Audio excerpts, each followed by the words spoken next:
It was Friday afternoon, 16 o'clock, or if you prefer, 4 p.m. for those unfamiliar with military time, which is what we use in law enforcement.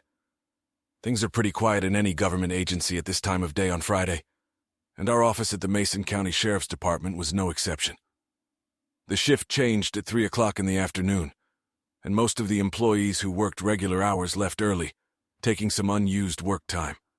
My captain and chief mate, Ben Villanueva, left at noon that day to go on a mini vacation with his family to the Twin Cities for the weekend. As for me, I was anxiously awaiting the return of the day shift lieutenant, Deputy Sheriff Christopher Hayes, to return from an important assignment I had given him earlier in the week. My name is Sean Patrick Quinn, Jr., but everyone calls me Pat. I am the newly elected and sworn-in sheriff of Mason County. This day marks the end of my first official week in office since being sworn in Monday morning. I gave Chris Hayes an assignment right after the swearing-in ceremony and originally planned to have him complete it later that day. But I changed my mind and decided to ask him to hold off on the assignment until today. It is the responsibility of lieutenants to serve warrants, notices, and official papers to individuals when asked to do so. Citizens paid $80 for the sheriff's office to serve official papers. For me, it was money well spent. And so this afternoon, I had instructed my good lieutenant to serve divorce papers to my soon-to-be ex-wife Clarissa. So I sat in my office and anxiously awaited his arrival to see how it would go. At about 4:03 p.m., a very pissed-off Lieutenant Chris Hayes burst into my office. "Next time you decide to get a divorce, Pat, hand that bitch the damn papers yourself." I take it the handing over process didn't go very well, Grindy. "Look at me, Pat," Chris said, pointing to the right side of his face. His entire cheek and right ear were red. That stupid bitch punched me right in the face. What did she do? I couldn't believe what I had just heard. I didn't stutter. I handed her the damn papers and she slapped me in the face. Oh my God! I burst into laughter. That's the most fantastic thing I've ever heard. Please, for God's sake, tell me you're not kidding. Hell no, I'm not kidding, he said, taking a seat across from my desk. She came to the door and I politely asked her if she was Clarissa Marie Quinn. She answered yes. I said, "Clarissa Marie Quinn, you have been served." She totally freaked out, got into an argument with me, started bellowing at the top of her lungs, and ended it with a damn punch right on my right cheek and ear. Do you know how much it hurts like hell when you get punched in the ear, Pat? It hurts, bitch. Even if it's a woman doing it, damn it.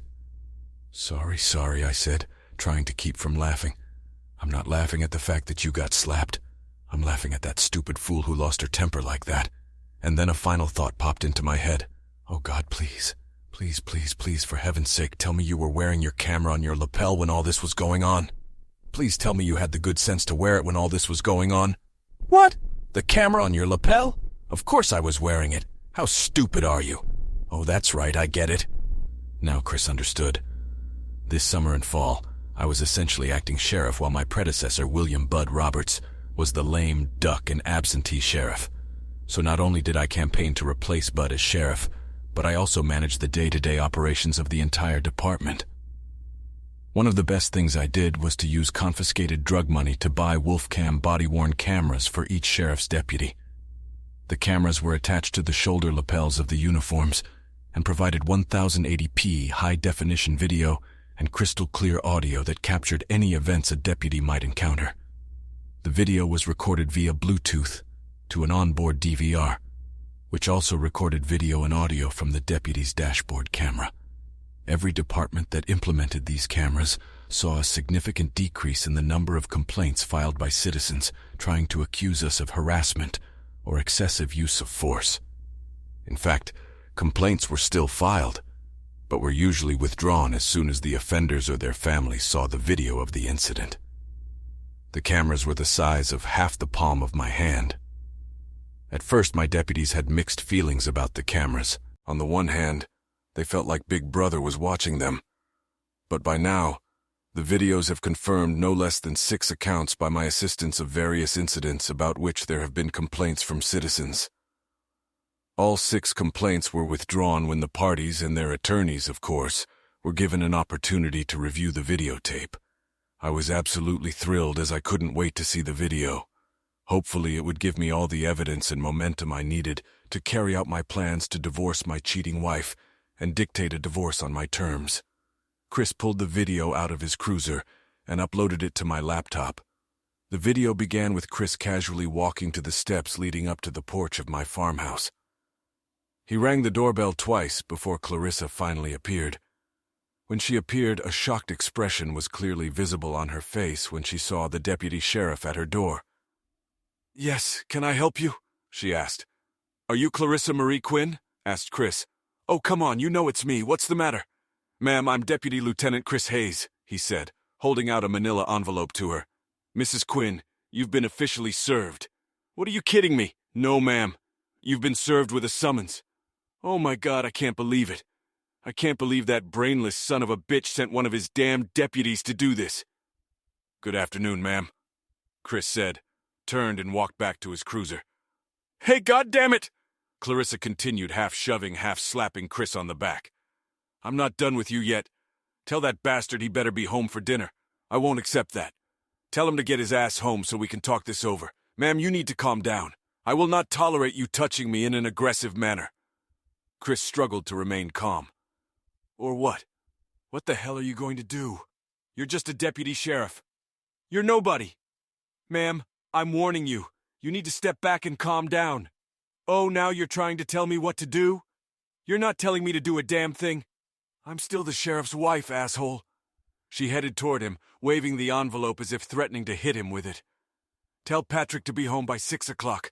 He better not go to his little horse house on the north side. Ma'am, calm down now."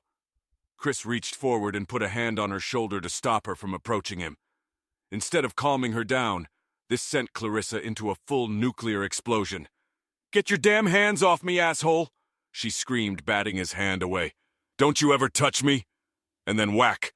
Clarissa punched poor Chris right in the right side of his face. "And tell that asshole to get his ass home immediately," she yelled, turning and stomping back into the house. "Oh my God, that was awesome," said I, bursting into hysterical laughter again. "But Jesus Christ, Chris, why didn't you arrest her right on the spot?" "To tell you the truth," Chris said, "I was stunned as hell and didn't know what to do. I wasn't sure whether to drag her off in handcuffs or just let you deal with the stupid slut. So I came back here and decided to drop the ball in your lap." "Oh, no, absolutely not," I quipped. "You're going to go back in there and arrest her dumb ass for assaulting a law enforcement officer. That's what you're going to do. Are you kidding me, Pat? Are you seriously going to drag me into this shit? Dude, you're already in it up to your eyeballs. Besides, don't you want a little revenge? Don't you think it would be great if you were the one to take her to jail, log her, sketch her? In other words, humiliate her to death for punching you in the face?" Chris thought for a moment inside. "You certainly make attractive arguments. I don't dispute that. But I'm not going alone.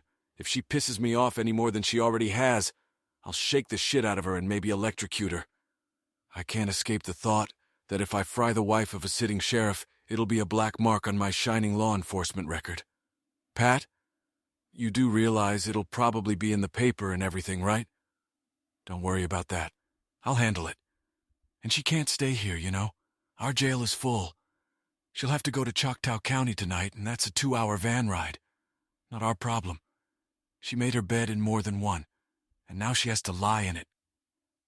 "So are you sending someone with me or what?" asked Chris. "Who's the lieutenant on duty right now?" I asked. "Angel Ryerson." "Great. Have Angel and one of her aides meet with you. Have a little show of force. Won't that scare your kids, Pat?" "No. They'll spend the weekend with the youth group from St. Matt, as they'll go to the Twin Cities to stay in a hotel with an indoor water park and have fun at the Mall of America.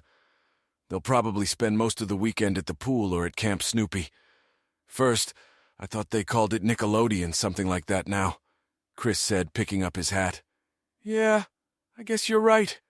But everyone I know still calls the place Camp Snoopy.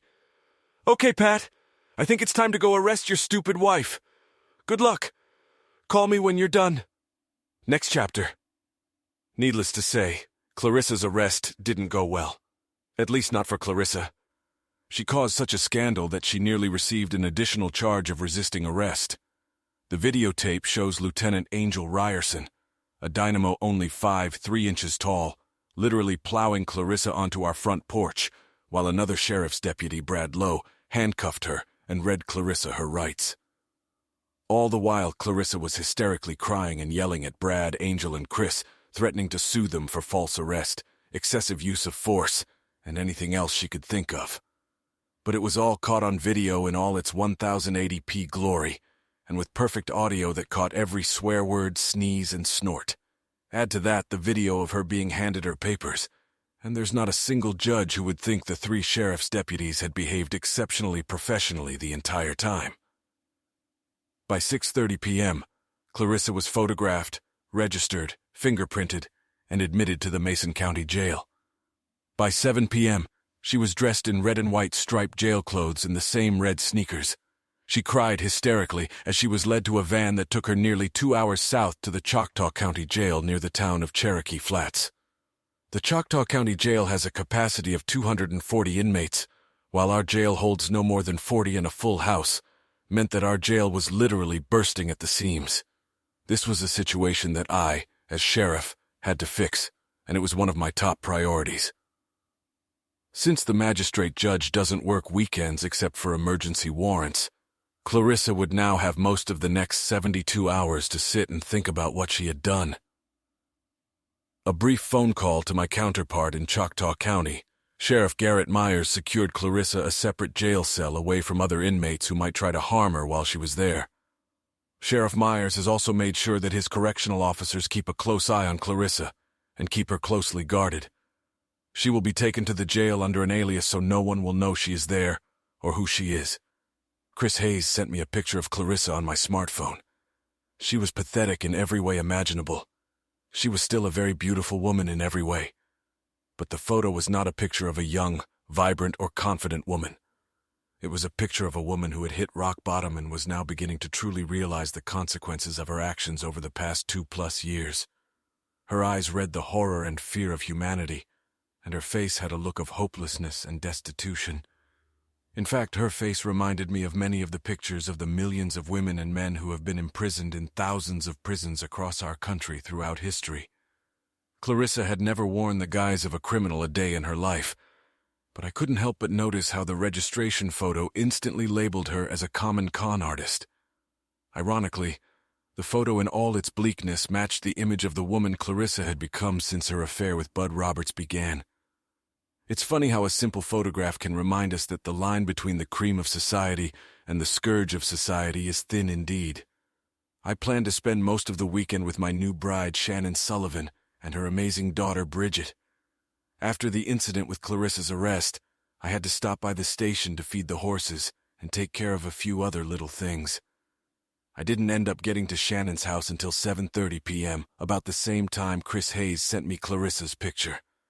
I walked into Shannon's small but cozy apartment and was greeted by the smell of home-cooked food, which immediately reminded me of meals prepared by my dear grandmother. Shannon and Bridget arrived home shortly before I did, as Shannon's shift at Holy Family Medical Center's ICU didn't end until 7 p.m., after which she had to pick up Bridget from her friend's house where she went after school on the days that Shannon had to work.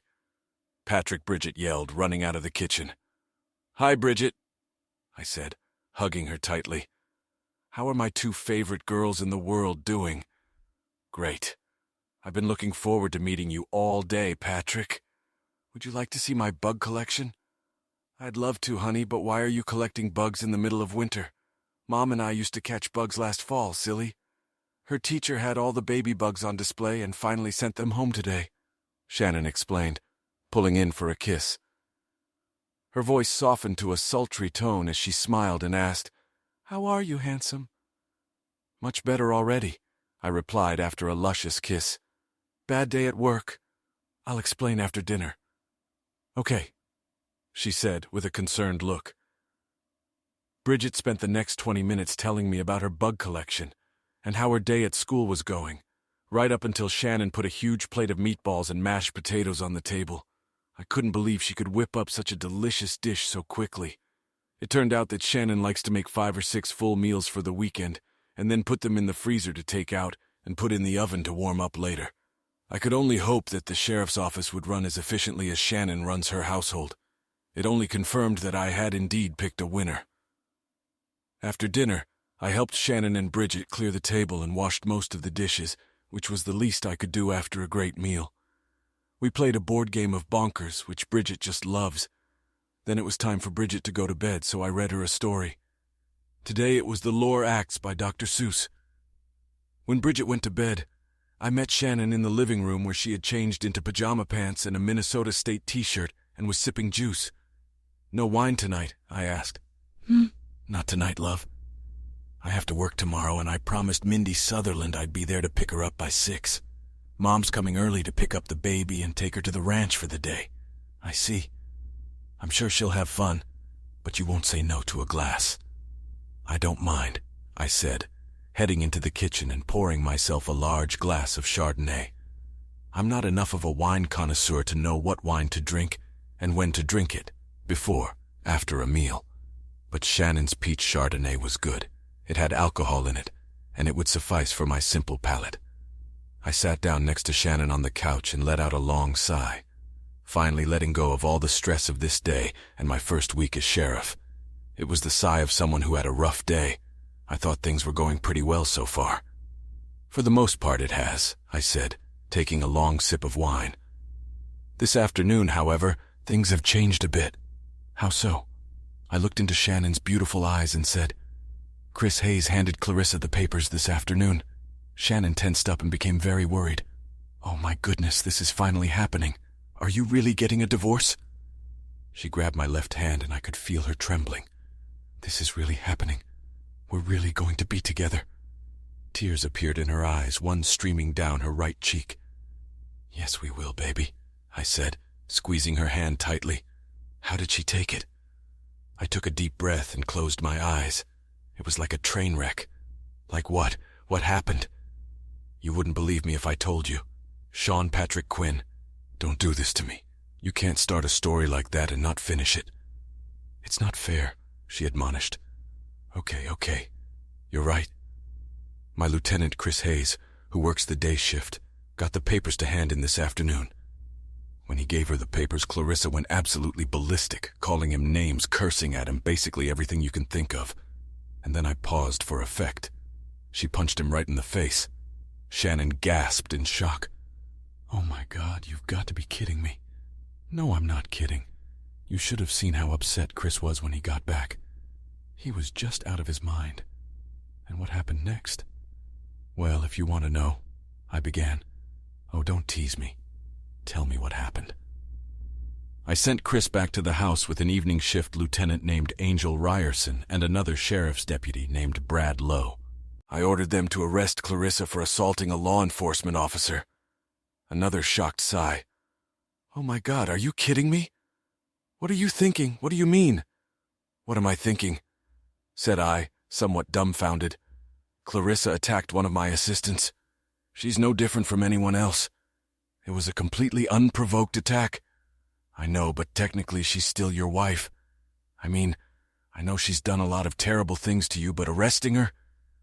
This isn't payback for all the shit she and Bud and Marion Lawson did. It's a direct result of her getting pissed off to the point where she jumped on one of my deputies to get to me. Regardless of how she or I feel about everything, there is no excuse for her hitting one of my deputies. I also need to make it clear to Chris and my aides that I will not tolerate any insults from or towards them." I know, Shannon said, calming down a bit. "It's just also shocking that I'm having a hard time comprehending everything that's going on." "I know, baby, I know," I said, squeezing her hand tightly. "So how do you think this is going to affect everything?" "Well," I said, pondering, "the only thing I can think of is that maybe it will make Clarissa feel more relaxed about the divorce. Maybe through this turn of events I can get her to believe in the reasonableness of a consensual divorce." A look of shock reappeared on Shannon's face. "My God, Patrick, I don't mean to sound like an unsupportive bitch, but is that why you arrested her, to force her into your divorce?" No, I said firmly, shaking my head. "Absolutely not. Put that thought out of your head right now. I would never do anything like that. It would bring me down to the level of her and Bud Roberts. Make no mistake about it. Clarissa broke the law by assaulting one of my deputies. That's why she's spending the weekend in jail." I will do everything I can to help her get out of this situation in the best way legally possible, but I'd be lying if I said I wasn't going to use this to help you, and I get off to the best possible start in our life together. And if that can be done by using her arrest to smooth the way to an amicable divorce, then so be it. I promise you that I'm not going to use this to screw over Clarissa during the divorce itself, but only to get her to come to her senses, to not resist the inevitable, and to help make things as easy as possible for the boys. You're right, Patrick. I should have known better. You're not that kind of person. I'm sorry I brought it up. Shannon leaned over and kissed me in apology. Don't be, I said. I'm counting on you to help me not lose my mind. This job has clearly gone to Bud Roberts' head, and I'm counting on you to be my anchor, baby. Well, Shannon said, grinning mischievously and setting her wine glass on the table. I'm not much of an anchor thrower, but I'd really appreciate it if you would. Shall we say moor your ship in my little port? I began to giggle uncontrollably. What did you just say, love? Damn it, Patrick, I'm trying to talk and hint a little. Hey, I like dirty talk as much as any other guy, but you're going to have to do better than that. So, Sheriff, are we going to do this or what? Oh, you better believe we are, I said, as she led me by the hand into her bedroom. The next 2 hours went by like one solid blur. Next chapter. Shannon left for work shortly after 5:15 the next morning. She didn't even bother to shower before leaving. Of course, any normal man wouldn't have noticed the difference. Most of the time, all we need is a little deodorant and a change of clothes. And Shannon was a natural beauty for whom makeup wasn't a necessity anyway. Since I popped out of the house right after Shannon's mother, Suzanne, arrived to be with Bridget until she got out of bed. I went back to the farm to do some chores around the house and plan what I was going to do for the rest of the day. My attorney in the divorce case was a feral cat named Danielle Nichols. She was the scariest divorce attorney in town, and almost certainly Clarissa would have gone to her if I hadn't gone to Danielle first.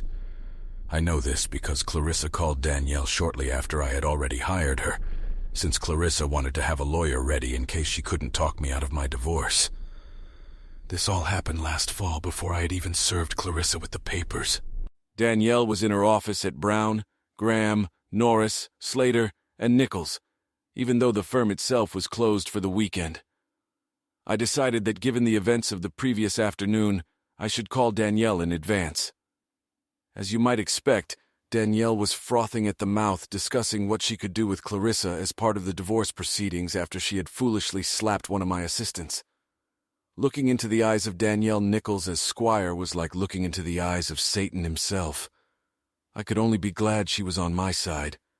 Danielle was beautiful in a sultry and promiscuous way, but at the same time, she gave off the vibe of a black widow spider that would likely kill and eat you as soon as the copulations were over.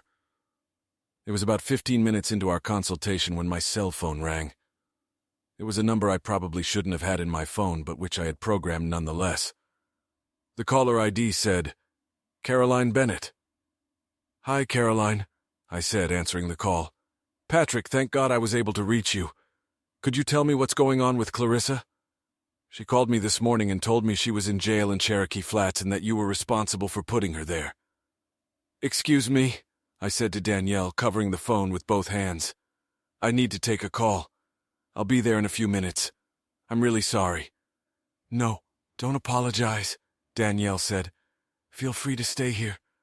I'll run down to the break room and see if we have coffee in the damn place. Once Danielle was out of the room, I continued. Well, Caroline, the truth is that Clarissa really is in jail in Cherokee Flats. There was no room for additional prisoners here in Red River Falls, so she was sent elsewhere. My God, Patrick! What could she have done that justifies your imprisonment? Caroline, at the risk of our special friendship, let me be perfectly clear. I did not cause Clarissa to be incarcerated for any malicious reason. I followed all the procedures for filing divorce papers and went to the sheriff's department.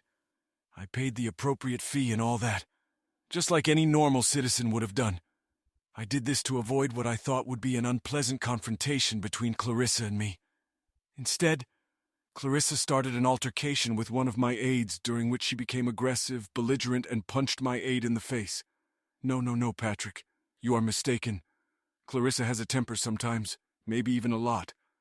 But my daughter would never intentionally hit an officer of the law. I just can't believe it. Your officer must be mistaken or making a big deal out of it. I hate to tell you this, Caroline, I said, sighing. But the whole incident was caught on video. Cameras and pictures don't tell the whole story, Patrick. True. But in this case, it's very simple. All my assistants now carry little cameras on them that record everything in high definition. In this particular case, you might as well shoot with a television camera because there's not much difference. You'll understand when you see the video, Caroline. I could hear Caroline sniffling and trying to suppress a sob. Please, Patrick. If our special friendship means anything to you, please promise me you'll do everything you can to help her. Please, for her sake and for the sake of my grandchildren. Caroline, I said, you can rest assured that I will do everything I can to help her. I promise you this. I'll see her here soon, and I assure you that I'll have her out on bail no later than first thing Monday morning. And I'm also assured that this weekend will be the last time she sees the inside of a jail cell. Thank you, Patrick. It means so much to me. You're welcome, Caroline. Oh, and Patrick? Yes, Caroline. She paused. Don't ever forget how much you mean to me, Patrick. I know there is a new love in your life. I can only hope and pray that she treats you the way I would treat you if you were mine, the way you deserve. Now it was my turn to look for something to say. I appreciate that, Caroline, and don't ever forget how much you mean to me. Goodbye, Patrick. We'll talk again soon. I'll look forward to it. And she hung up. It took me a few minutes to come to my senses after talking to Caroline. There was something about her that had me hooked for the rest of my life. It felt damn good to have Shannon in my life now. To be completely honest, there aren't many women in this world that could keep me from running off to spend time with Caroline if she wanted to. I was pondering this just as Danielle returned to her office with 2 cups of fresh coffee and set one of them on the table in front of me. I could easily assume that Danielle was capable of both with me or any other man for that matter. She was, as she put it, happily divorced. Danielle was married to Karsten Brown, who was Brown at Brown, Graham, Norris, Slater, and Nichols, and who himself had been happily married to another woman up until Danielle joined the firm. Danielle was an associate attorney at the firm until Karsten Brown divorced. She then became a partner in the firm shortly after becoming Karsten Brown's bedroom partner. From a gossip columnist's point of view, it was all scandalously delicious, which only confirmed the old adage. There's not much of interest in a small town, but what you hear more than makes up for it. So, Danielle said, getting comfortable in her high-backed chair, let's think about how we can crucify that bitchy wife of yours. Danielle thought I was out of my mind trying to negotiate a fair divorce because she was sure she could use Clarissa's arrest to get anything I wanted from me, hanging the prospect of additional jail time for her. Truth be told, all I wanted from Clarissa was a quick and easy divorce. I just wanted to split what we had 50-50 and share custody of the boys. I wanted the boys to still live with me on the farm, and Clarissa would be free to visit them after school and every weekend, as well as keep them with me for a good portion of the summer months. And personally, I think Danielle just wanted to watch Clarissa wriggle around, like the proverbial worm on a hook. As for me, I was determined to separate from her while keeping her honor intact, at least in the eyes of our sons. I hoped that would be incentive enough to knock the fighting spirit out of her. I left Danielle's office just after 9. I had to make a quick visit to another attorney. I drove to the west side of the city to a posh neighborhood called Elk Run Heights. It was one of the newest apartment complexes in Red River Falls, filled with poppy mansions that housed people in high places in Red River Falls. Fox Run Golf and Country Club was included in the complex, and almost every home had a course in front of it. Most residents could swim in their pools and then sunbathe in one of the sand traps and completely eliminate the need to go to the beach, at least in the summertime. At 5,945 Elk Run Drive lived one Marion Lawson, a squire, also known as the Mason County prosecutor. Needless to say, Marion wasn't expecting me today. It was the middle of January, and I wasn't about to interrupt his sit-down with the 4 of us. Marion, as it turned out, preferred threesome fun, especially with my wife and Bud Roberts. I walked up to the front of the stately brick house and rang the doorbell. A few moments later, Marion himself appeared. "Jesus," he said when he saw me, "and yet my weekend was going so well." "It's good to see you too, Marion." Lawson stood like that with the door ajar. "So, aren't you going to invite me in?" "Not unless I have a good reason," he muttered. "Oh, I have business to discuss, I assure you. Does it concern me in any way, shape, or form?" "Marion," I said with a slight reproach in my voice, "everything I do concerns you in one way or another." Marion only rolled his eyes and opened the door to let me in. "My office is inside and to the left, and take your damn shoes off so you don't ruin my wood floors. We just had them cleaned, painted, and varnished. Oh, it almost sounds like we're going to be living here for a while. Don't think about it. You won't stay long enough to watch the playoffs, and every beer in the fridge says Marion, not Patrick. Whatever, the Vikes have been eliminated for a while now." "Hell, Pat, the Vikes are out after the preseason, for God's sake," he grumbled. "How can you watch those losers?" Hey now. To hate my team is to hate me," I replied. "Do you really want me to answer that, Quinn?" "Probably not," I agreed. We entered the house and headed toward Marion's office when his wife, Patty Jean, spotted us from the massive open kitchen. Whatever she was cooking smelled fantastic, and my rumbling stomach reminded me that I hadn't eaten yet. "Oh, hello, Sheriff. What brings you in today?" called out Patty from the kitchen. Before I could answer, Marion interrupted. "He won't be long, and we'll be in the office. We have important business to attend to, so make sure we aren't disturbed." Patty Jean looked utterly mortified at her husband's rebuke, but she brightened up again when I said, "It's good to see you again, Patty. Whatever you're cooking smells just delicious, dear." "Thank you, Patrick. We'd love to have you join us for dinner sometime. And I'd love to join you sometime. I promise to bring my fiancé, see lots of bad jokes, and a big appetite." Patty Jean started laughing, and Marion practically dragged me into his office, closed the door behind us, and locked it.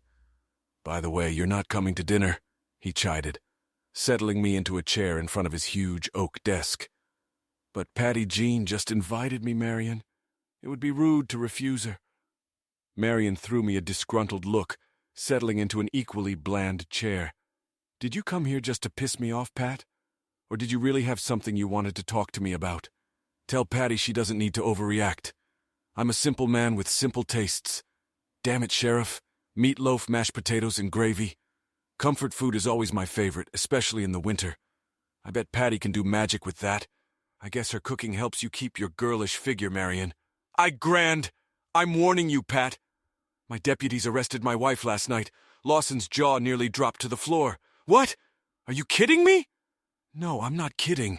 She was served divorce papers yesterday and she attacked one of my assistants." Lawson stared at me wide-eyed. "You know, Phil Robertson said it best. You're a special kind of dumbass, aren't you, Pat? I mean, my God. Who the hell did the people of this county elect as sheriff? They elected someone who doesn't think they or their families are above the law. Bullshit. What did she do? Confunded him as he walked by? No. She got angry, took her anger out on my deputy sheriff and punched him right in the face.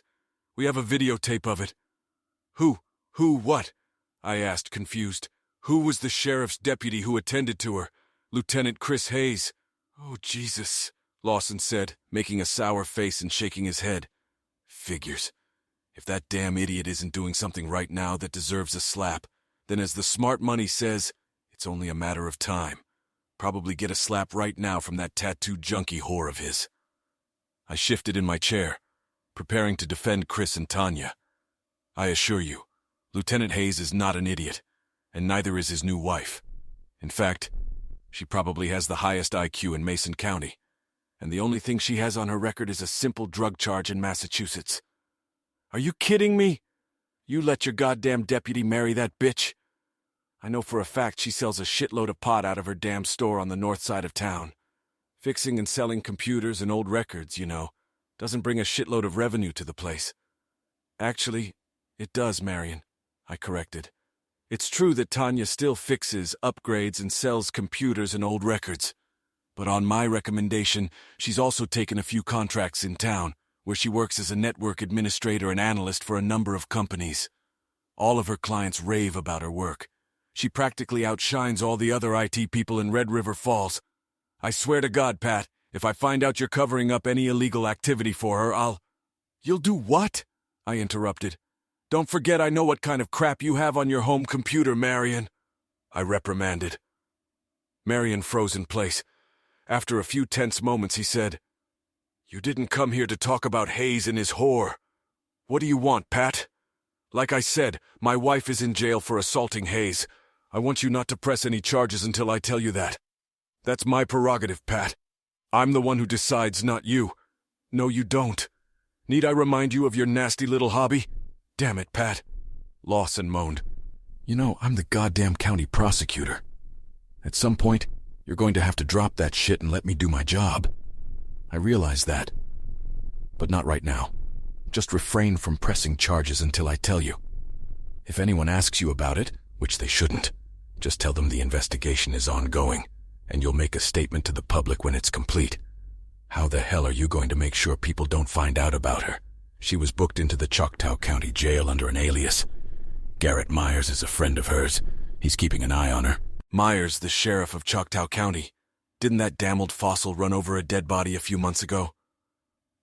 Yeah, ran over it, I replied, embarrassed. However, in his defense, it was an accident on the far west side of his county during a really shitty snowstorm, and the body was almost completely hidden by the snowdrift. The state patrol had to mark where the body was. Yeah, I bet that was very comforting to the family. I'm sure the poor undertaker who had to take care of the body appreciated it too. Tell me again, how far did he get the body under his Tahoe before he realized what the hell was going on? Somewhere between 20 and 25 feet. Look, we're going sideways. Are you going to play ball with me or not? Okay, Lawson said, waving me off and rubbing his face. I won't press any charges. What's more, I'll pretend I don't know a damn thing about it until late Monday night, or until you decide you want to press charges. I suppose you're plotting all this to cheat Clarissa out of a divorce. No, well, not exactly. Okay, probably a little, but only to get her to agree to the divorce itself. The terms I'm offering, not that it's any of your business, but the terms I'm offering are pretty damn good. I don't want to screw her over. She's still the mom of my kids, Pat Lawson said. He paused for a few moments. Can I ask you something personal? Gee, Marion, are we going to have a bonding session? Hardly, he hummed. Bummer. Oh well, shoot, I said. What happens to Clarissa when it's over? My eyes narrowed and my stomach clenched. What do you mean? Well, he began, I mean that Clarissa will obviously be single again, and I'm sort of maybe wanted to see if you'd mind. Don't even think about it, I growled. What's the problem, Pat? You're obviously not going to be with her. You can see my marriage is in the toilet. I promise I'll treat your boys. I stood up, slammed both hands on Lawson's desk, looked him straight in the eye and growled. My boys already have a father, and my goddamn future ex-wife is out of reach for you, Marion. Do you understand? Do you understand? Lawson only sighed, raised his hands in surrender and said, All right, have it your way. But if I help you with this, I'll consider us even, Pat. I want you to get those damn photos off the file on my server, and I want those damn hidden photos off the internet. Deal? Let me explain something, Marion. You and Bud Roberts entertained my wife for a threesome. You had the nerve to even tell me about it, and try to humiliate me about it. Guess what? You and I are not even. Not by how many damn shots. We won't be even for a long, long time, if ever. I stood up, walked over to the door to Marion's office, and unlocked it. Turning the knob, I looked at Marion one last time and said, And those goddamn pictures will stay where they are. Next chapter. I spent the night at the farm alone, not with Shannon, though I really wanted to stay with her. Who the hell wouldn't want to spend the night making love to this incredible woman and her amazing body? But I decided to spend it alone and finalize a few more details in my upcoming divorce plans. The next morning I skipped Sunday Mass, and by 9 o'clock I was in my department issued an aging 2010 Ford Expedition. I pulled onto Highway 120 and headed south toward Cherokee Flats. The drive took about 2 hours and was fairly sparsely populated. The speed limit on the road was 65 miles per hour, so I was traveling fast and steady. The Choctaw County Jail was located in the northern part of Cherokee Flats. It was a newer building that housed the jail, sheriff's offices, and even a courtroom that served as an auxiliary to the room in the county courthouse.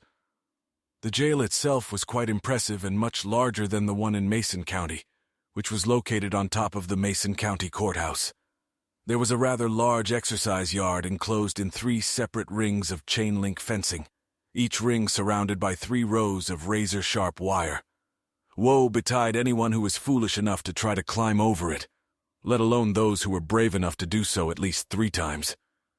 The Choctaw County Jail differed from the Mason County Jail in another significant way: the visiting room. Both jails only allowed visitors for low-risk inmates, but while the Mason County Jail allowed visitors to see the inmate face-to-face, the Choctaw County Jail used a video system that allowed visitors to see the inmates only on a closed-circuit television screen.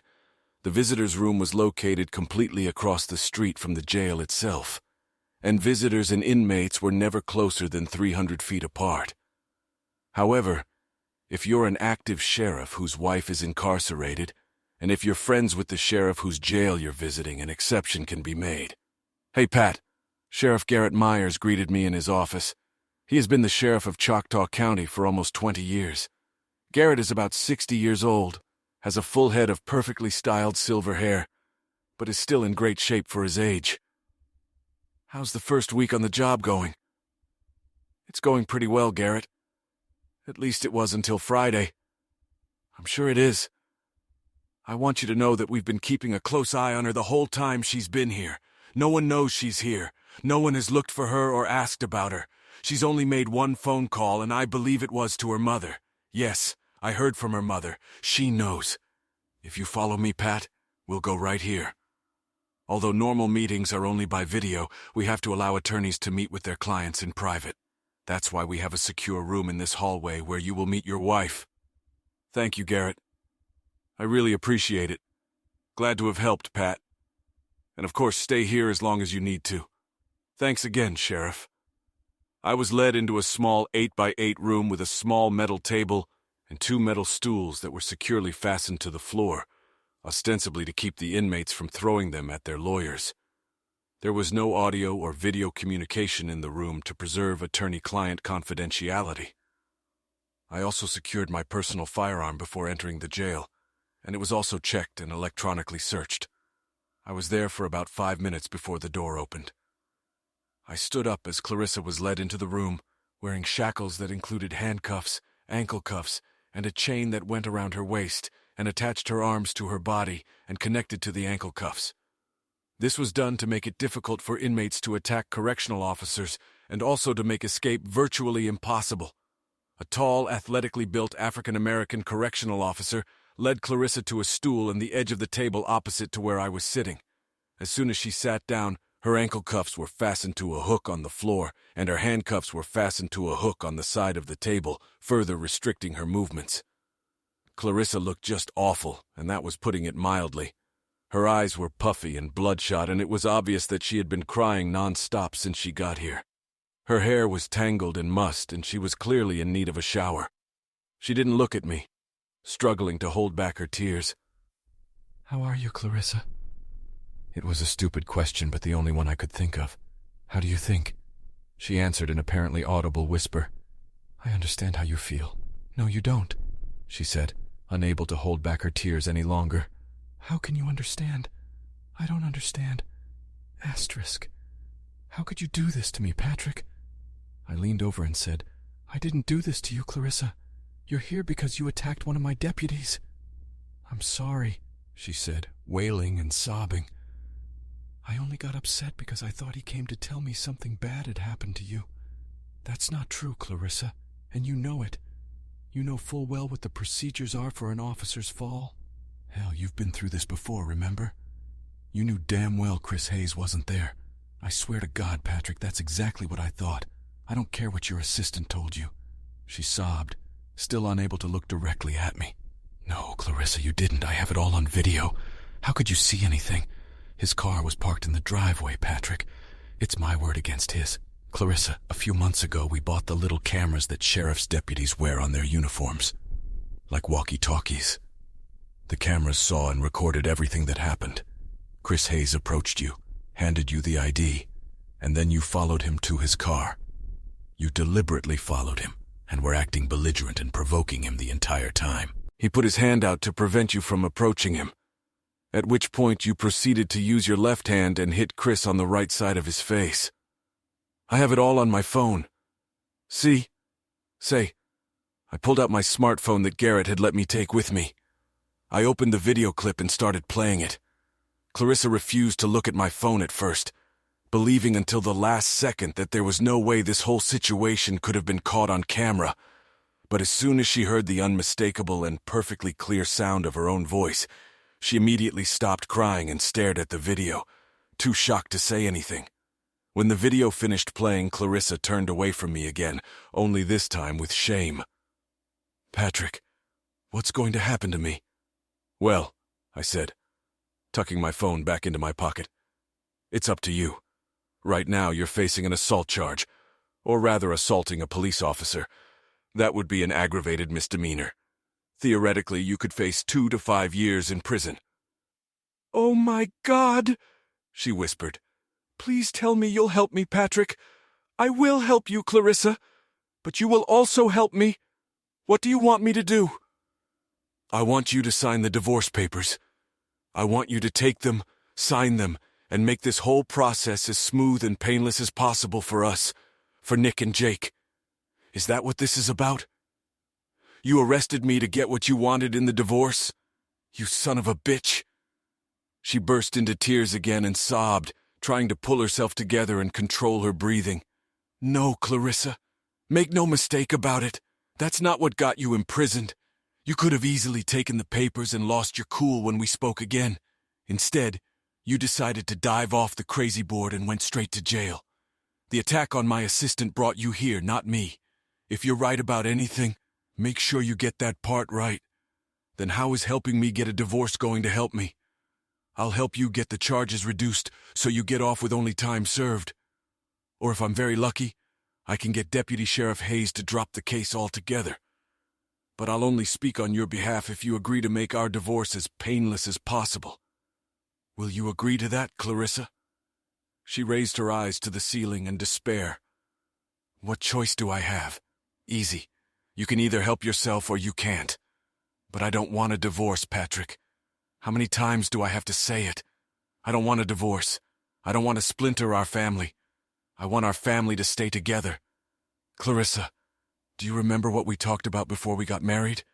Do you remember what we said would happen if one of us cheated on the other?" Tears streamed down her face again as she closed her eyes, remembering our conversation from long ago. We always said that cheating in our marriage was a deal-breaker. You wouldn't put up with it from me, and I wasn't going to put up with it from you. We always said we could handle any situation except infidelity. But I was wrong, Patrick. I think we can get through this if we just work on it. I know I want to work on it. I want to find a way for us to love each other again like we did when we first fell in love. I want us to feel special again. I want to feel like you love me and make love to me like you used to, Patrick. You know what, Clarissa? You know what I hear? I hear you say the word me a lot. In other words, it's all about you. This whole sad affair has been about you. It's all about you and what you want. You know what I haven't heard you say yet? I haven't heard you say yet. I'm sorry, Patrick. I'm sorry for the hell I've put you through these past 2 years. I'm sorry for the pain, heartache, and humiliation I put you through. I've never heard that from you, Clarissa. And if you say it now, it won't mean anything because you're only saying it because you want to get out of here and get out of a difficult situation. There's no easy solution here. There's no easy way out. But I'm really sorry, Patrick. I'm sorry I haven't said it until now. But I know we're both stronger than we realize. I've seen a whole new side of you, Patrick. I admit I took you for granted, but now I see how tough as nails you are. I've seen how hard you fought back. And I know you can fight just as hard for our marriage if you really want to, she pleaded. But I don't want to, Clarissa. I don't want to fight this battle anymore. I just want it to be over. You have no idea what you've done to me. All I see when I look at you is something that once belonged to me but was taken from me. If we ever tried to make love, all I do is think about Bud Roberts or any other guy you were with and torture myself with thoughts of you wanting to be with him instead of me. I always wondered if I was strong enough or a good enough lover to satisfy you. I even wondered if you thought I was a good enough father for our boys. I can't go through this for the rest of my life, Clarissa. I just can't. Clarissa sat up and sobbed softly. I hoped it was because the realization of what she had done to me, our marriage and our family had finally come. But I was also under no illusions that it could have been tears of remorse for the missed opportunities she'd had. Please try, Patrick, I'm begging you. I can't, Clarissa, I said, tears welling up in my eyes and a lump building up in my throat. There's too much to overcome. I could never ever get over what you and Bud Roberts did. I know myself well enough to know what I can and can't handle. You almost cost me my family and my freedom, Clarissa. There's no taking that back. Just sign the papers. Sign the papers, and I'll do everything in my power to help you get out of this mess, or at least make it less shitty than it is. If you really loved me or cared about me, please do one thing for me. At the very least, you owe it to me. Clarissa wrapped her arms around her head and sobbed for almost 5 minutes straight. Eventually, she struggled to regain a modicum of composure, wiped away her tears as best she could, and then accepted a pen from me with her hands bound, signed the divorce papers, and agreed to all my terms. I would pay Clarissa a half share of the farm and split all our savings in half. I would continue to insure her until she found a suitable job that would provide her own insurance or for 1 year, whichever came first. I would help Clarissa find suitable housing that could serve as a second home for the boys, as the farm would remain their primary home. I would also pay her annual rent to help her get back on her feet, and I would continue to make payments on her Explorer until it was paid off. I will also pay for her cell phone for at least 1 year. My attorney, Daniel Nichols, thought I was crazy to agree to such terms. In fact, maybe I was. Heck, Clarissa's mother Caroline was now deeply involved with a man named Martin Bellman, who was a multimillionaire a dozen times over. I had no doubt that Clarissa's mother would do whatever was necessary to help her daughter. I was doing all this because I wanted to be sure that Clarissa was treated fairly so that she couldn't accuse me of trying to screw her over. If I had used her being in jail as leverage, someone might have gotten the impression that I had acted like an asshole. But if things had turned out differently, and Clarissa and Bud Roberts had gotten their way, things would have been much worse for me, which I can't even imagine. Stuff happens to cops when they go to jail. However, I did have one little surprise for Clarissa. I got the magistrate, Judge Hannah Bergen, to order Clarissa's release on her own recognizance. This was very unusual, especially since I had to call the judge and stop by to get the papers signed.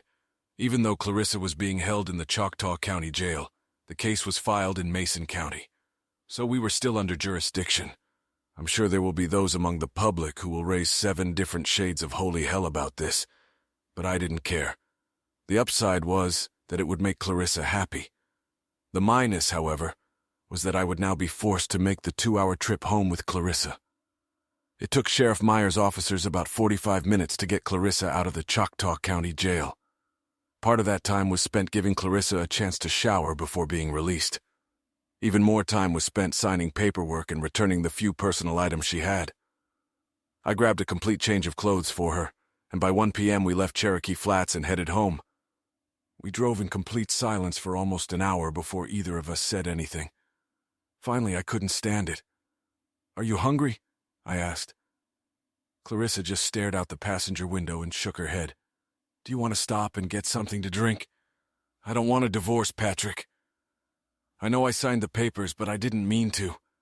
I kept both hands on the steering wheel at 10 and 2 and clutched it in desperation." I sucked air in deeply through my nose and exhaled slowly. "Clarissa, we've talked about this before.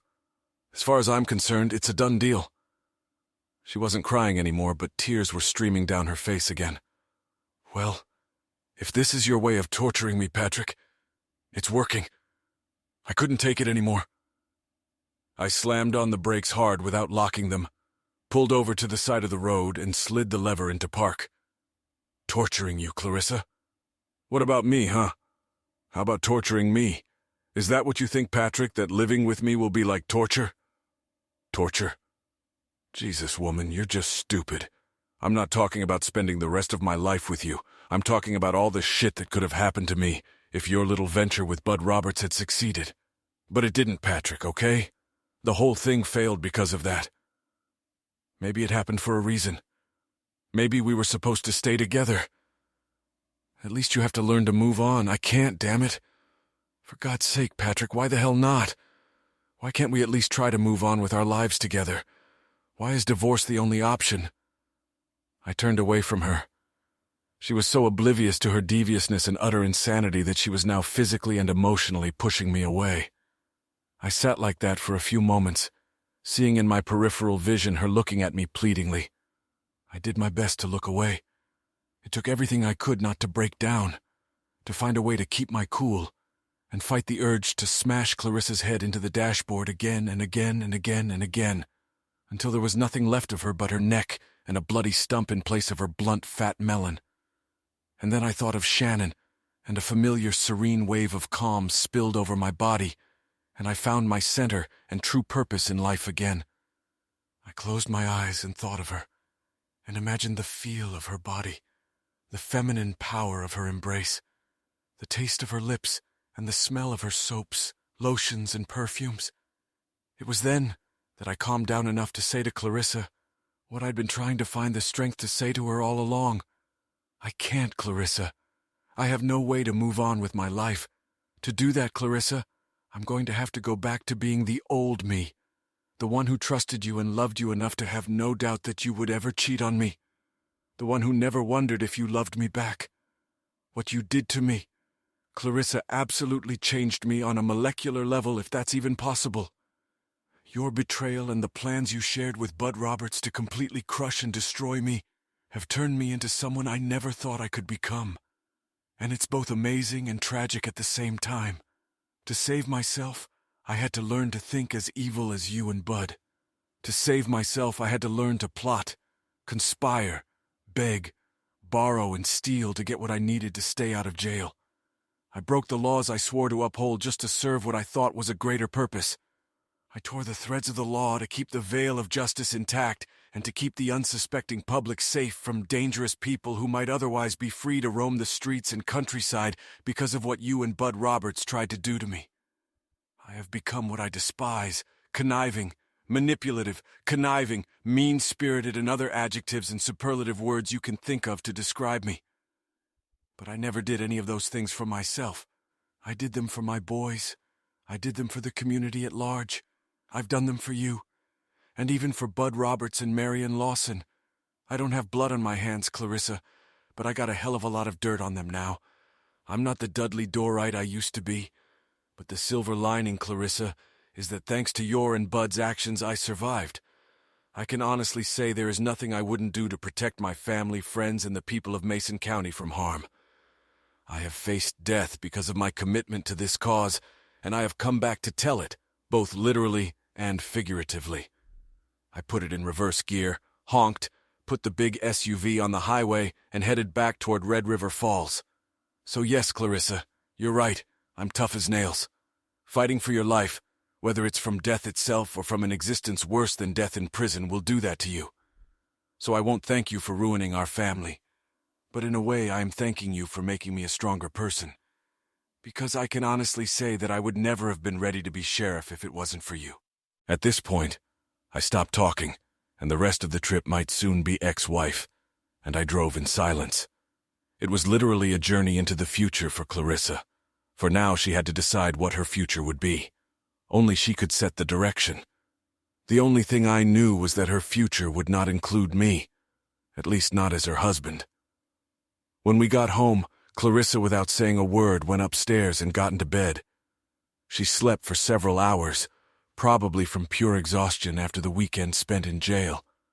The boys had returned home from a weekend trip with a youth group to the Twin Cities and were eager to tell us all about it. As I listened to their youthful chatter and excitement, I realized there was no way I would have arrested Clarissa if they had been home all weekend instead of 200 miles east of here. Luck for me, and bad luck for Clarissa. Eventually, Clarissa came downstairs around dinner time. She smiled and greeted the boys with hugs and kisses on their heads. She had prepared a light dinner for all of us, consisting of fried ham and cheese sandwiches. And to my amazement, after dinner, Clarissa asked us all to stay at the dinner table. I had no idea what was in store for me, but she sat down at the table and broke the news to the boys that she and I were breaking up. She explained to the boys that we were having some serious problems, and that although we loved both Nick and Jake very much, she and I couldn't stay together and she was going to move out for a while.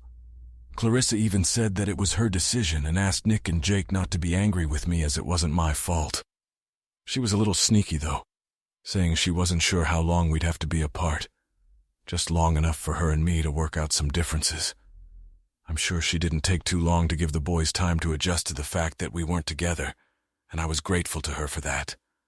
She also assured the boys that their home would not change, and they would stay in the house and on the small piece of land with their horses, cattle, dogs, and cats that they had grown to love so much. Clarissa assured them that although the boys would not be spending time with her and me at the same time, they would still see both of us all the time.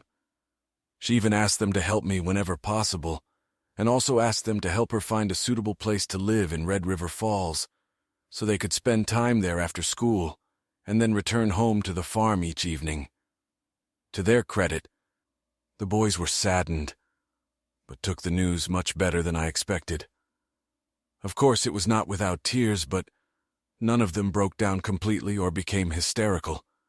Perhaps they had suspected and even expected that this was what would eventually happen. Nick alluded to this back when I was at a law enforcement conference in Minneapolis a year and a half ago. Sometimes we adults don't give our children credit for their intuition and perception of the world around them. A few days later, Clarissa rented a very nice apartment in a new townhouse complex inside a gated community. The complex had its own playground and pool, which the boys were sure to enjoy this summer, and it was 6 blocks from the high school they both attended. It didn't take long for Chris Hayes to talk Clarissa into dropping the charges against her for assaulting a police officer. I think Chris knew how hard this would be for all of us, and realized that Clarissa was acting out of desperate self-preservation and not out of malice toward him or any other sheriff's deputy. Marion Lawson played ball as I demanded, and Judge Hannah Bergen did her best to keep the matter quiet.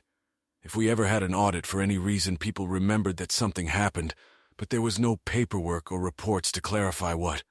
Of course, I never told Clarissa anything about it just to make sure the divorce went through. When I told Shannon all of this, she was incredibly supportive because she knew that the finality of the impending divorce was weighing on me, not because I wanted to stay married to Clarissa, but simply out of grief and remorse over a dead and failed marriage. It was strange because now I could focus on my new life with Shannon and Bridget, which was to rise from the ashes of my former life with Clarissa. And deep down, I knew that my boys would fit in well with Shannon and Bridget and accept them as stepmother and stepsister. I was sure there would be conflicts and stumbles along the way, but my intuition told me that there would be many more beautiful days in our future than rocky ones. And eventually I even began to hope that one day the right man would come into Clarissa's life and give her the happiness that I couldn't. Another big surprise was my future father-in-law's revelation that his upcoming wedding gift to Shannon and me would be to pay off the mortgage on a piece of land so that Shannon and I could focus on other things besides working to pay the bank. It was more than I could have imagined, more than I deserved, and I was so overwhelmed by his offer that I refused at first, but Jack Sullivan reminded me that I didn't want to get on his bad side and that there was nothing he wouldn't do for his daughter and granddaughter. Then he laughed hysterically and closed me in a tight bear hug and said, "Welcome to the family." Thus, one important chapter in my life came to an end, and the next chapter is ready to be written. All the main characters are in place. There is no need to dwell on the past, only a bright future ahead. From this day forward, the only story that will matter is the story we create ourselves. The end. Thanks for watching. I hope you enjoyed it, so subscribe to my channel and watch the next video.